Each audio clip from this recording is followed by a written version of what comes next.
Warning, this podcast may contain bad language and content that some listeners may find offensive. Welcome, one and all, to Dice Heads, your one-stop podcast and media centre for all things dice and tabletop gaming. At Dice Heads, we aim to make everything accessible, so no matter who you are, everybody games without discrimination. So come join us and become part of the all-inclusive gaming revolution that is Dice Heads.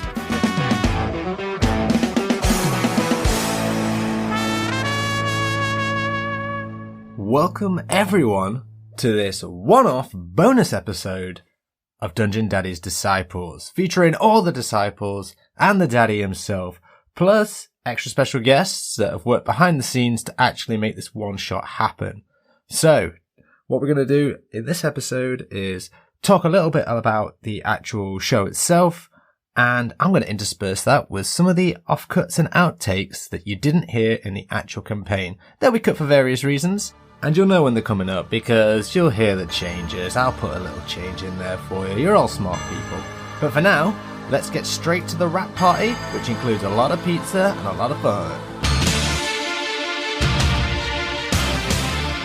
Welcome everyone to this exclusive one-shot, the Dungeon Daddy's Disciples. Kicking off the Dice Head Revolution, T and Cleaves of the Seesaw Podcast. Chad Michael Bouten of Hindsight is 20/200. And your DM Richard from Night to the Braille. Over the course of the series, join Brago, MP, and Grog as they find themselves in an eerie seaside town with no way to get home. Do they have the strength to overcome the trials that the Dungeon Daddy has in store? Let the dice decide. Hello, everyone, and welcome to Dice Heads. We have the Dice Heads with us, and we are here to debrief and chat about Dungeon Daddy's Disciples. We have Richard, the Dungeon Daddy himself. Say hello. Say hello. I'm the daddy, and these are my children, so I'll make sure you're behaved. Still creepy, even now. I know, even now it's still not cool. God. Okay. Oh, I could get worse. I'm your daddy. All right. No, Okay. Edit that. Oh, where's the time for that? Edit that out. Let's do it. Okay, swiftly moving on. We have Brago, Chad Michael Bouten. That's right. Of the Hindsight. Dungeon Baby. That's The right. Dungeon Apparently, Baby. I'm the Dungeon Baby of the group. What's going on, everybody? Hope everybody is well, and hopefully everybody has been enjoying the one shot. We also have Mary Poppins, MP, Eric Cleaves. Wow, full named me. Full named you. Shamed me. Do you want me to either just dox you? I can just call you Cleaves if you want. Mate, it's fine. Everyone that's listening, I say, "Oh, MP stood for Mary Poppins." I got it. There was a thing I was going to do over the one shot when I found out his name, and I had a list of like initials which were like MP names, and I was going to originally just call him different things throughout all of it, but in a one shot, I don't think the joke would have landed well, so I abandoned it. And that's not all. We are also joined by Kimberly Kaiser, who is doing the transcription for us and is going to be taking part in some future Dice Head stuff. Kimberly, hello. Hey, thanks. Thanks for having me. Yeah, And it's thank you good so to, much for the transcriptions, Kimberly. You're the Yes. best. Yeah. Oh, I'm definitely. trying. He's a bomb. Yes. What about you? Yeah, what about Introducing the Grog? Anthony Cat. Oh, you threw out my entire name there. Yeah, Anthony Okay. James Cat. Wow. As you can find on Facebook at this address. Please spam him as much as you can. Please don't. I don't He even also loves calls to him hear. at. Yeah. Yeah, no, absolutely not. So, yes, Grog is in the house. We're all here. It's a pizza party, wrap-up party Drinks. episode. Yeah, I hope everyone has a drink. Bonus episode. Oh, yes. What are you drinking, Rich? Because you normally go in with like some crazy... How about we go around? Yeah, if we go around, I think that's a good idea. Let's start with the way we introduced. Dungeon Daddy, what are you drinking today? The tears of my players mixed with a little liquor from Curacao, the official Curacao liquor, mixed it with a little Dr. Pepper and cut up a little bit of lime in it. So Wow, We're gonna that's see how it is. exotic. Sounds Yeah, good. I don't drink very often because of health issues. So, figured I'll hit up one with y'all. Man, we feel special. That's Well, you privilege. should because you and I agree about the sandals, but the Yeah. rest of these three, nah. The pizzas have arrived. Pizza delivery. So what's the difference Yay. between liquor Thank you, wife. Corso problem, and sir. blue Corso? Enjoy. Thank you very Cheers. much. The official liquor of Curacao you cannot buy anywhere else except on Curacao because they could not get a patent for it because of the name of the country in it. Oh, okay. Blue Curacao is an imitation. Okay. Oh. I never knew that. That's why I was asking. I was interested. I went to the distillery on my most recent cruise and bought the bottle, which is really, really awesome because it's got the bumps of the oranges, like an orange peel on it. The stem is the length of the little limb that the orange grows on. It has leaves on the top of it, and it's very textured. Oh, so And, you can actually feel it and know what you're touching. That's cool. Yeah.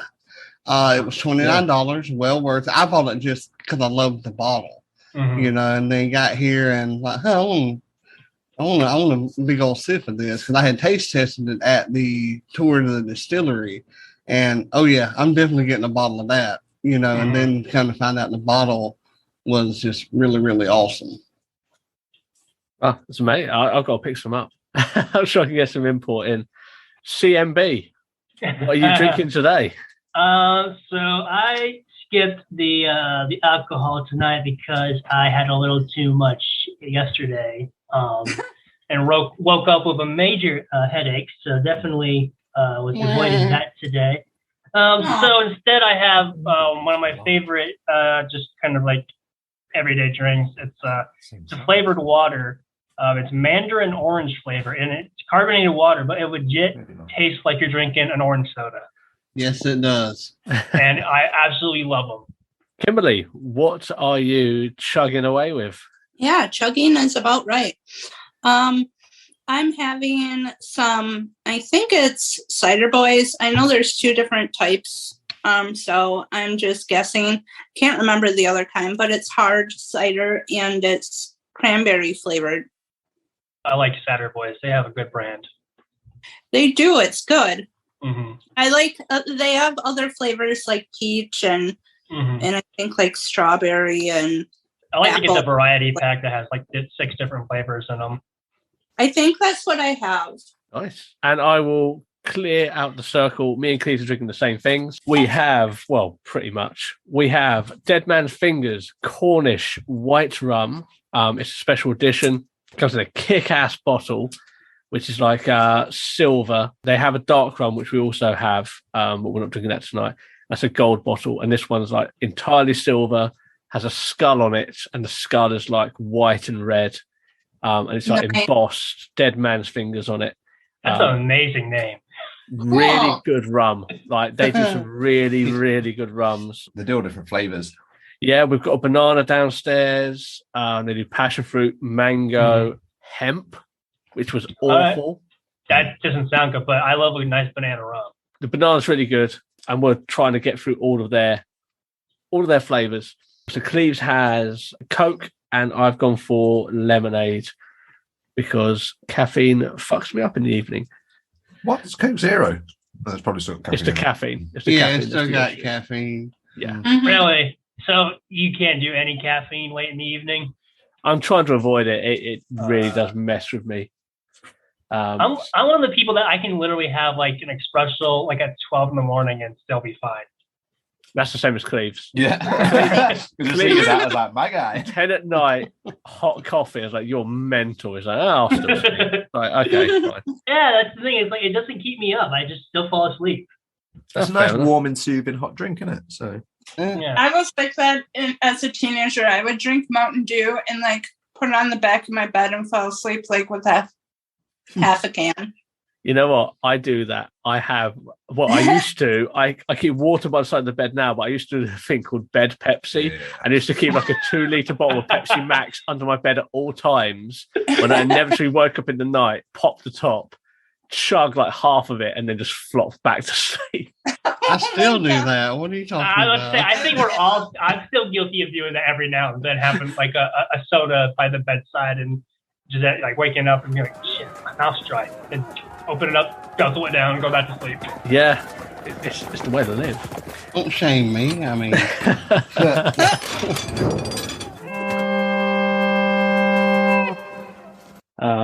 it's better than like a giant rat. Yeah, or a skeleton rat. Skeleton rat. Well, I made short work of those. We'll see. I don't have a boomerang, so I'm screwed. I mean, you've got to have a boomerang. Come on. I don't. They're hard to find here in the States. You know, it's not like Australia or England, you know? Are we known for boomerangs? I don't know, man. I mean, I don't know. I wouldn't be surprised if like a Highlander or a Scots used, a freaking boomerang. No, rocks. That's what they use. They throw rocks. Just slingshots. Yeah, that's the Scottish people traditionally. Rocks and big sticks. So they weren't allowed to trade with weapons. Fun fact: when England persecuted the Scots, they were denied weaponry, and just to make sure they were strong and capable of fighting against the British, they trained with rocks and sticks and various things, and that became the Highland Games, which are still going today. Crazy. And like Braveheart. Mm-hmm. I love that movie. God, yeah. A good movie. The only bad thing with that movie is Mel Gibson's terrible accent. Yeah. Terrible. Worse than Brad Pitt's in Snatch. That was also bad. That's also Was that the one where he did a Spanish accent? In Snatch, Brad Pitt was Irish Gypsy. Oh, okay. I know he did like a movie where he had to do a Spanish accent. I'm like, you're gonna get Brad Pitt of all people to fake being a Mexican. I mean, remember when Jack Black did it? At least his was fun. Yeah, true.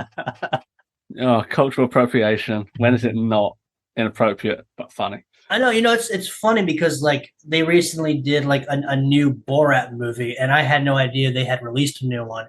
So people are talking about it when they're released. Like, oh man, that's a movie that could never be made again. Like they just made a sequel. I'm like, it's the 2020s. You can't make that movie anymore. Yeah. What are people thinking? Yeah, it's gonna get canceled. Yeah, comedy is broken, but there we go. Right, gents, are we all good? It's over to Dungeon Daddy. Why are you laughing? Big old DD. Dungeon. I can't believe when we got off yesterday, I was like, I can't believe that became a thing. Dungeon Daddy. I eventually had to just go with DD because I can't keep saying daddy. I can't do that to myself. You will do what I say you will do.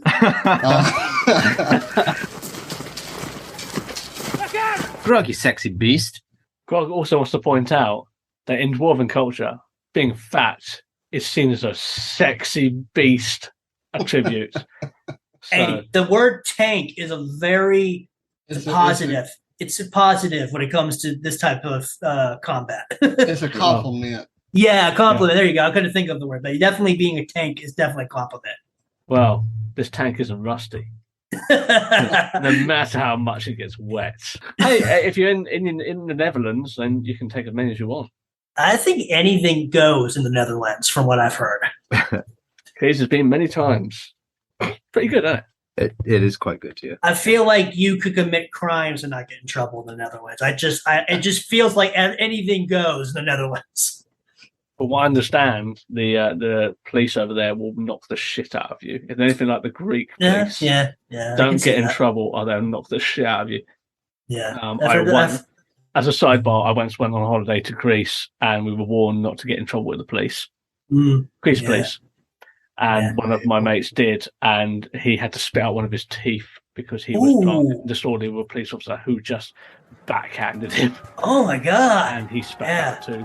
Yeah, they don't play around in foreign countries, that's for sure. The Bahamas are pretty rough too. Yeah. Oh man, the Bahamas, yeah, for sure. Okay, so we've done drinks, but this isn't just a drinky party. We also are doing pizza today. And I don't know if the mic is picking this up, but Cleaves is a hungry boy and he's gone right for his piece. I haven't eaten in a while, man. I guess we can start with Cleaves then. What Cleaves? What are you eating?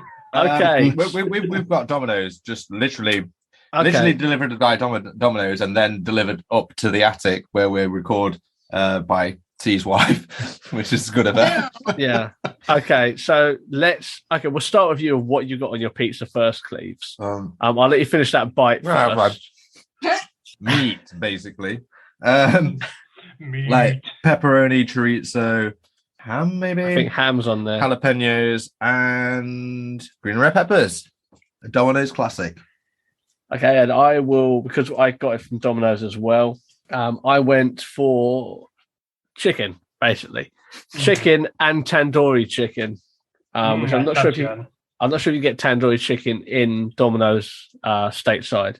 So that's what I've gone for. Tandoori chicken. That's a great slide, by the way, because they do that a lot on YouTube. Is where they talk about like the differences between like Japan versus the U.S., like McDonald's and all that stuff. Because there's so many different flavors and toppings that you can get just depending on where you're living. Yeah. That's what I went for. Cleves just went for his two of every animal. He went for his Noah's Ark. And I was like, what would be interesting on a pizza which you won't get stateside? And I went, tandoori chicken. Okay. Every animal. I love it. I mean, you haven't got chicken, so but I think I made up for that with my copious amounts of chicken. There's loads. So let's go to Kimberly next. What have you got? I love Domino's, but today I got Papa John's, and I love stuffed crust. Yes. So I went with them. And I got stuffed crust because I am stuffed with all sorts of information as far as like I keep private things private with friends and stuff. I don't gossip about things that aren't necessary. And then I got mushrooms because I like mushrooms. And that I like being a little different, whereas I don't like going with the crowd. I'm more of a, I want to do what I want. So that's my reasons. Nice. I like he had reasons for picking. I was just like, I'm going to. That was me. Well, and I like it. So I was trying to think of reasons throughout the week to incorporate. Smart. I wish I'd done that also. It's a good thing you didn't have a shitty weekend or a shitty week then. That'd be a crappy pizza. Yeah. Right. CMB, what have you got? So I did a local restaurant here that I've been wanting to try for a while. The reason being is because both my sister and father are gluten intolerant, and they do their own gluten-free crust. So it's called 5-Star Pizza. And they have a lot of cool options, but the one that I really wanted to try was their Philly cheesesteak pizza. So it is a pizza that, of course, has Philly steak, of course, lots and lots of cheese, and hot green peppers. And because we were told, like, get a pizza that kind of represents you, I'm cheesy myself, like the cheese. Wait, was this in the brief? I'm thick like steak, both literally and figuratively, in terms of you can try and cut me down, but you won't. And also sometimes a lot of things go up my head because I'm so thick-headed. And then the green peppers, hot peppers, I can be a little spicy, have some hot takes. So I thought the Philly cheesesteak was a perfect pizza for me. I would have also accepted. I'm just hot, baby. Yeah, exactly. I'm the dungeon baby. Okay, Dungeon Baby. Well, let's move to the Dungeon Daddy. Richard, what are you slicing today? I'm slicing nothing. I'm going retro pizza because I love retro stuff, and I bought some bagel bites. Oh my God, I haven't had those in ever. I haven't either, but came across them. I was watching a movie. I was like, that's what I'm going to do. So I bought a box of them and cooked them in my new age air fryer that's very accessible, and that's what I'm having. I ate those all the time when I was a kid. I mean, bagel bites were a constant in our household. Exactly, for me too. And it's the pepperoni and meat bagel bites. So yeah, I thought I don't even know that fits me perfectly. You don't know what bagel bites are? No, we don't have them here. Oh my God, you're missing out. Y'all need to move to the United States. It's like a mini bagel cut in half, and you build a pizza on it.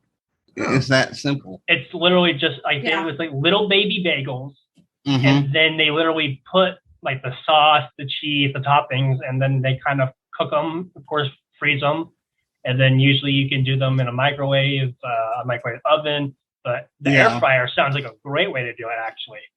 It is. I have it cooked up to my smart device and just tell it to cook. Mm-hmm. The best way to describe them, though, is do y'all have little powdery sugar donuts over there? Yeah. Yeah. And We've got Krispy Kreme now. No, these have to be little powdery donuts. They're Like slightly bigger. The little baby ones you get like like little donut hole kind of things. Yes. Yeah.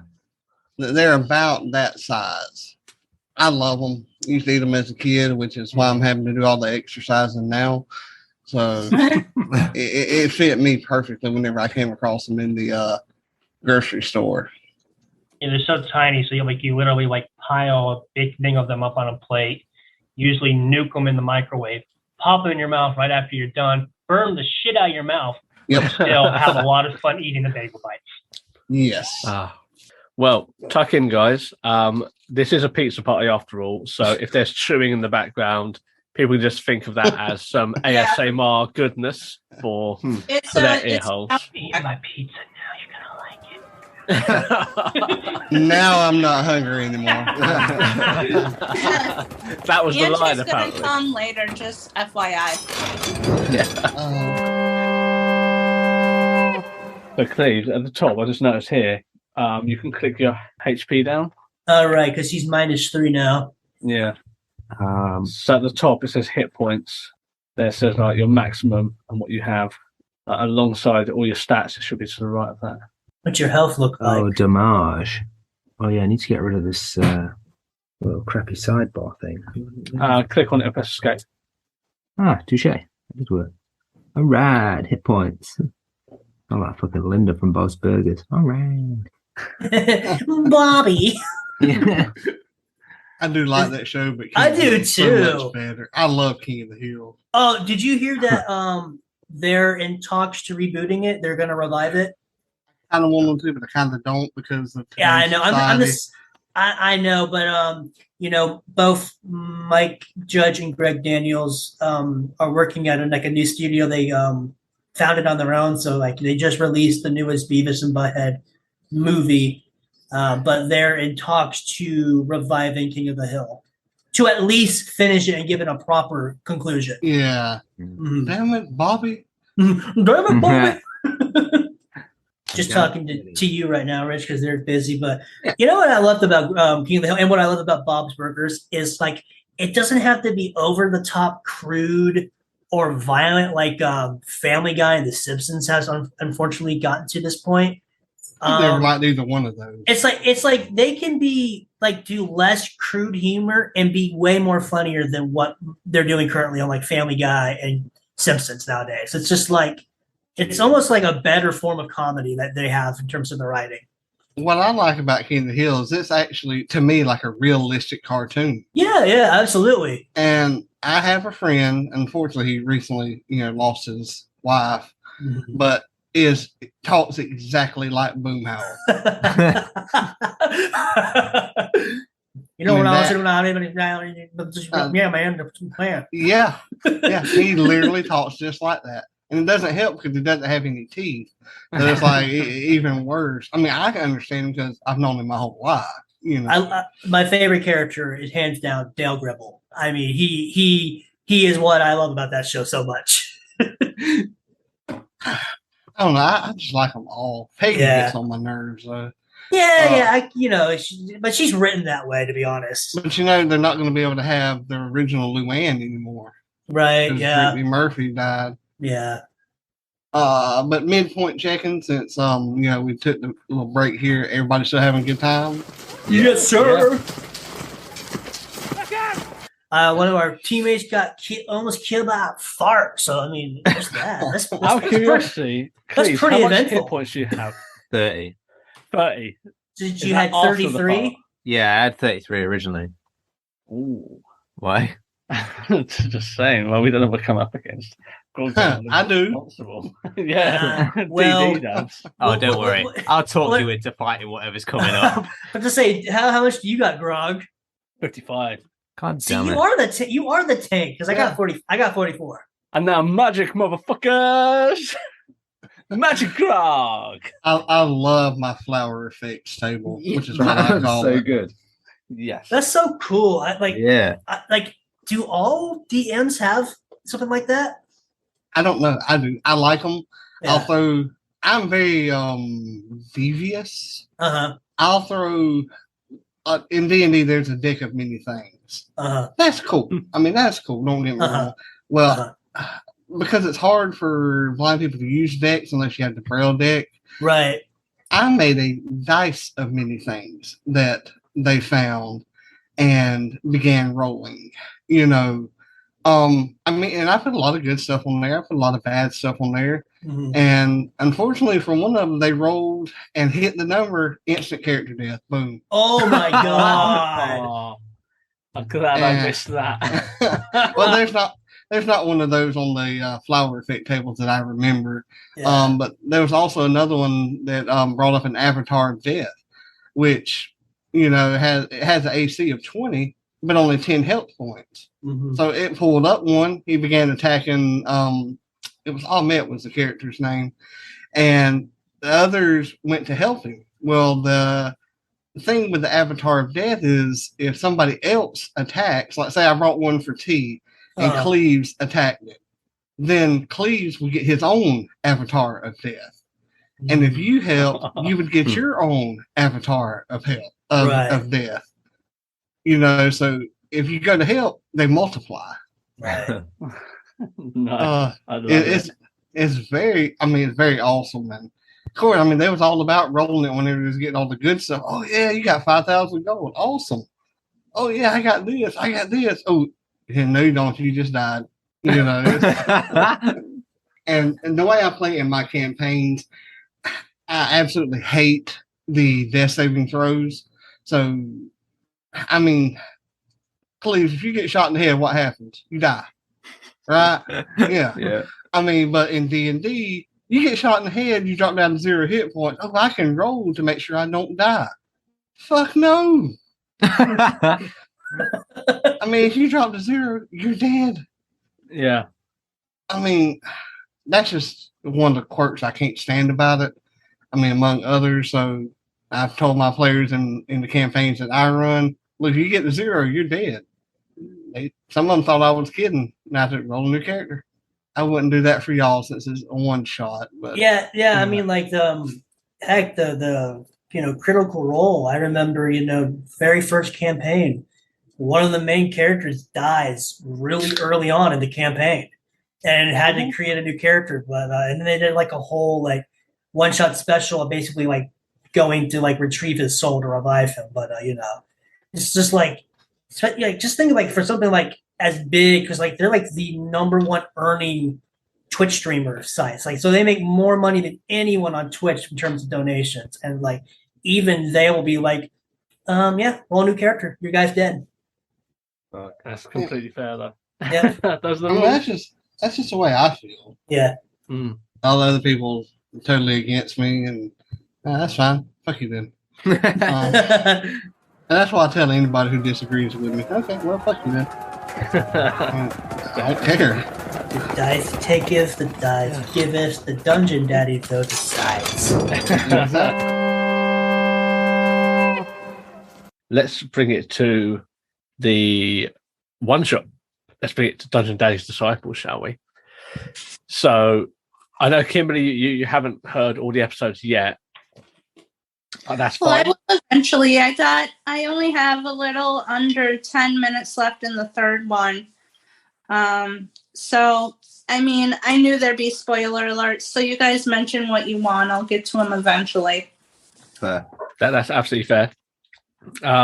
Is there anything you've enjoyed particularly at the so far?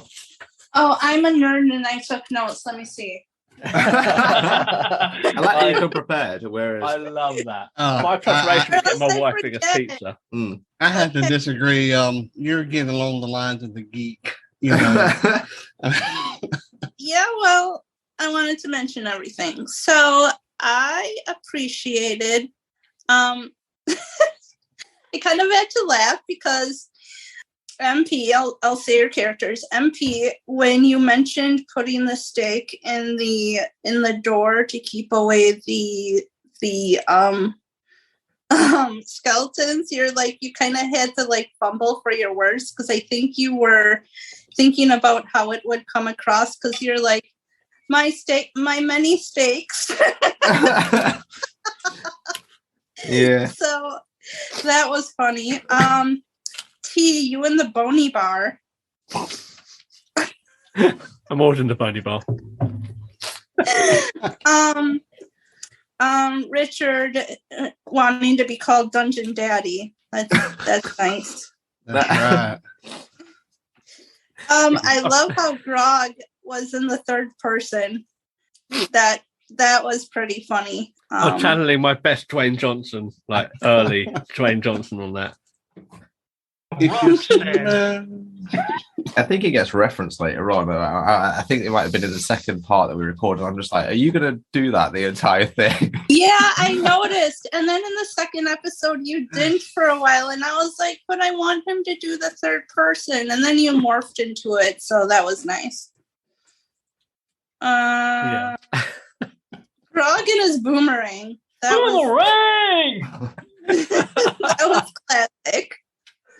I don't even know why I did that, to be fair. It was just one of those, I have a long range item. Why don't I just take one step back and point blank it to the face? Like that? I don't even know why I did it. It's just like, okay. And that was the only time it really worked. Yeah, I don't think it works properly the rest of the campaign. And that comes, I should have made you like roll with disadvantage to use it because it is a long range weapon. But see, I think it's cool, so yeah, go with it. Have fun. See, that's what I really appreciated in the whole campaign. It's just like the flexibility of you, Rich, especially as like being like the dungeon master. Like what? Dungeon Daddy. Dungeon Daddy. Because I've since listened to a few other sort of podcasts to sort of get the idea of what other people do. And there's some people who are so tight-laced and very much, no, you can't do that. It's like, well, it's not fun. Don't start saying, because I come from a fitness background anyway, and like you never say anything, like even when someone's like, I want to lose 500 pounds in a month, it's like, you never say don't or you can't. Like you avoid the negative. Like, you have to keep positivity by being constructive. And that's what I've really liked with your approach in general, because it was very much, okay, yeah, you can do that. Or if you're going to do that, this is what you're going to have to do. And just know that that's the parameters for this. You never said no to anything. And I know I didn't make it easy. Like the bottom of dregs. And that had unforeseen circumstances down the line. It basically killed me. I mean, Cleaves didn't make it any easier because he made him eat the freaking mushrooms. But see, I told y'all whenever we started, not to like cut Kimberly off, but my number one rule is for y'all to have fun. I'm not a rules Nazi, which is what I call them. I'm not a rules lawyer. I'm a have fun. And if you're not, then I need to do something so that you are having fun. Mm-hmm. Yeah, definitely. And that did come across. I like that Brago got me out of quite a lot of scrapes. I feel like I would get myself into these things, but really I had actual no strength or power to deal with them. I mean, mainly the skeletons later on. To be fair, if we're talking about like someone who was unlucky with the rolls, I don't know why you're clinging to Brago, because if I remember, Chad, you missed a lot of swings at enemies. Oh, when y'all were going down that hallway. No, that was the funny thing is Cleaves, he built his character very much with evasiveness, sneak, and stealth. So he had a lot of pluses on his. So, that was what was funny about that part of the one shot is here Cleaves is literally sneaking past every single encounter and I'm literally having to fight every single one because I'm literally getting shit roll after shit roll. Talking of shit rolls, the first roll, a 4. Yes, yeah. And just Richard, your reaction, just like a 4, just a single digit. Yeah. You were like, really? You just kept repeating it like a 4. Are you sure? Now let me tell you a little DM secret there. Do you know why I kept repeating that? Because I think you go ahead, described it to me. I think you described it to me, but tell the listeners. The reason I kept saying a 4 is, one, it's a little comedic effect, but it was giving me time to think of what I could do because you did fail it so horribly. It's like, no, you're not just going to get sick. Something bad is going to happen. Oh yeah, it did. And that's just a little, DM behind the curtain kind of secret there is whenever you need time to think of something, especially when something like that happens, repeat it and act like you really don't hear them or, you can't believe it was really that crappy of a role, which it was. But, it gave me time to think of something. Just a little stalling tactic. Wisdoms, like the wisdoms in the third one, there was like a Cleaves got a 5, Chad got a 4, and Grog got like a 2.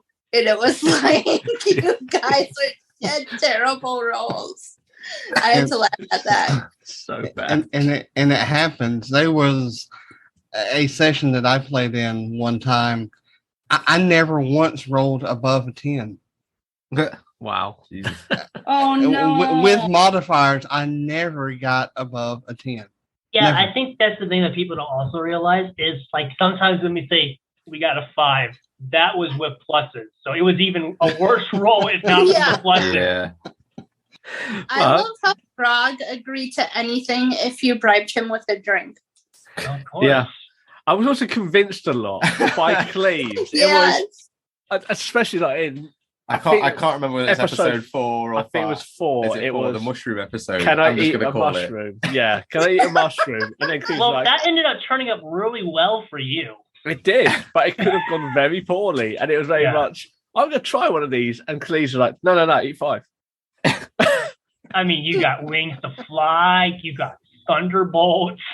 Yeah. The only bad thing was that you kept playing hide and seek with us. Oh, fucking hell. See, I thought that was just utterly hilarious, and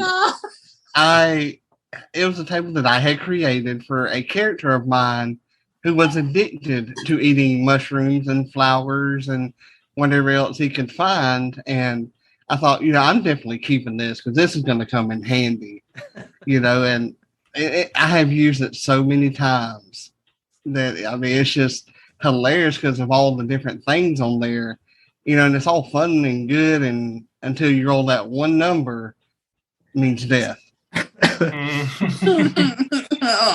You were quite kind to us on this first one though, because you normally, if a character dies, that's it. It's normally dead and gone, isn't it? But you did do me the honor of allowing me the death saving rolls. Yeah. If it's my group or it's a campaign that I'm running, and I even do it with my own personal characters.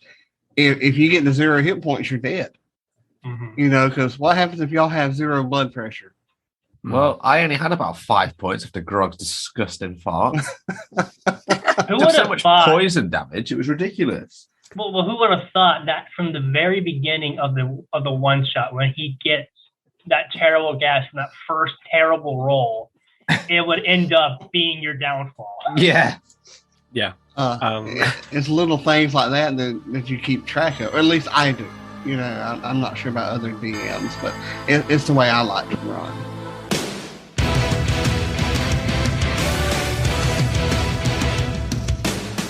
Thank you for listening to Dungeon Daddy's Disciples. Music used during the one-shot Dungeon Daddy's Disciples provided by Michael Gelfie of Michael Gelfie Studios. Transcription was provided by Kimberly Kaiser. Links are in the show notes. You can find the Hindsight Disciples over on Twitter at 2200 Hindsight and on Anchor. You can find your Seesaw Disciples on Twitter at SeesawPod or find them at www.seesawpodcast.com. And you can find their Dungeon Daddy, Richard, at Braille Knights on Twitter and www.knightsofthebraille.com. Be sure to check out Everyone Games at www.everyone-games.com because everybody deserves to game. Tune in next week for where we give this one shot the send-off it truly deserves. The DD and his disciples will see you there. And that is the end of this week's episode. As the outro said, we will conclude the pizza wrap party next week because I like to keep things at around about a consistent timing, so this worked at about 40 minutes. So make sure you're here with us next week where the Dungeon Daddy and his disciples give the final send-off to this one shot. Thank you for listening to this Dice Heads production. At Dice Heads, we're constantly on the lookout for new content creators from the world of tabletop gaming. So if you want to work with the Dice Heads team, or even have your own content that you'd like Dice Heads to host, then simply drop us a message. You can find us on Twitter at TheDiceheads, by email at thediceheads@gmail.com, or on our website, thediceheads.com. All comments and feedback are greatly appreciated, and so until next time, keep rolling.